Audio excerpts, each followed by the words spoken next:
Leibiba yok liba huinaw mayam hay tare kam taurigi handak noi tauriba napabung hoigi noi napabung hoigi tuk thorak pa lila drama si hazar hai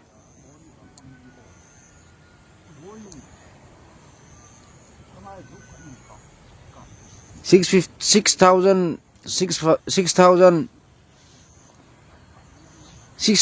sophisticated weapons were looted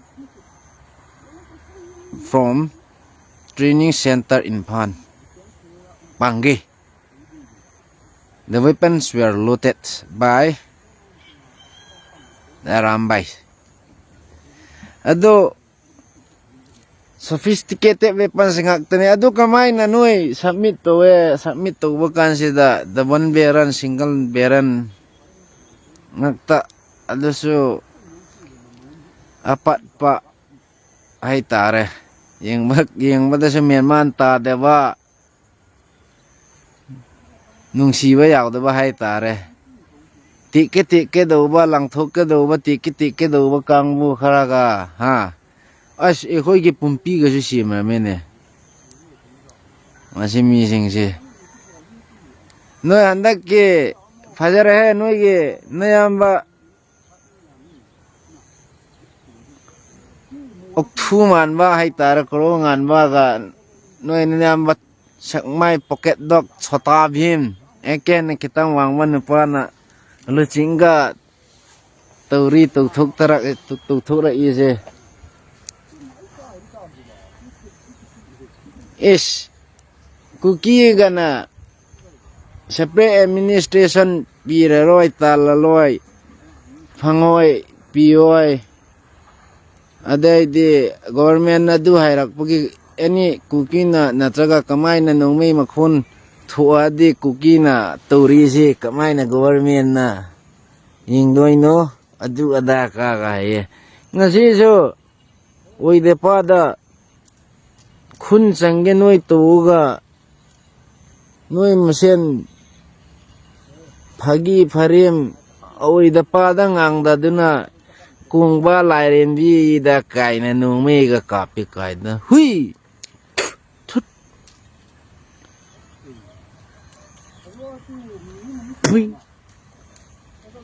kadai da moi nu me kapali ge pangsim da sim ga sajin ama tuba khadak madak tuba oi de pada adai de news da adai YouTube da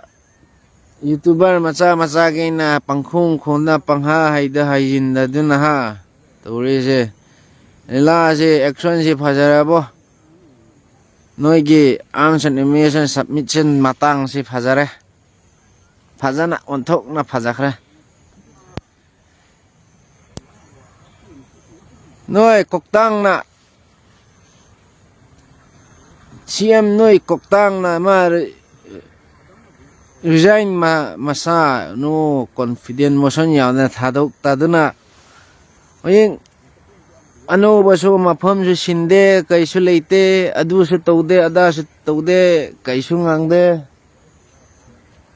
ada tauri se ma namuk ka uige hai ba sisini ne uisu oirak ke do ni na ha ma mukka dugi lila se khra sana bani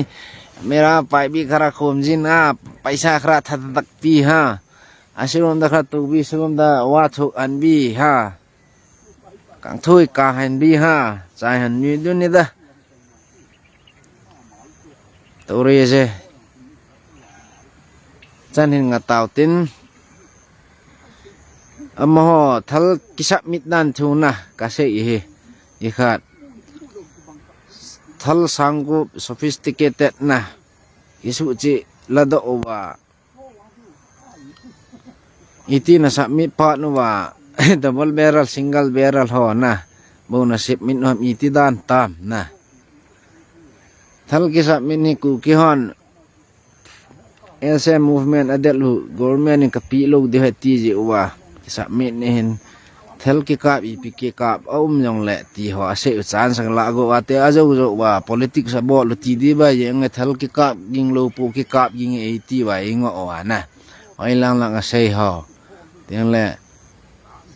thel ki tha ho tiếng le ip ki bol ho he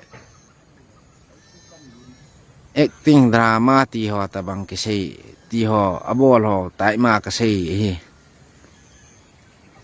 saning ngataw ti bol nga klom an bol lo lai ho insung mi te ho na la jom pa wen bol dingin kan ti min achai ni san ge event pe ho inobet pi ho chung win ki pa thu sejin ngam tep lo nga ho han lang ku kleng kon ling li a chang ho jong le na bon un ni kho pha dam sel chi ta te kan lu se jing we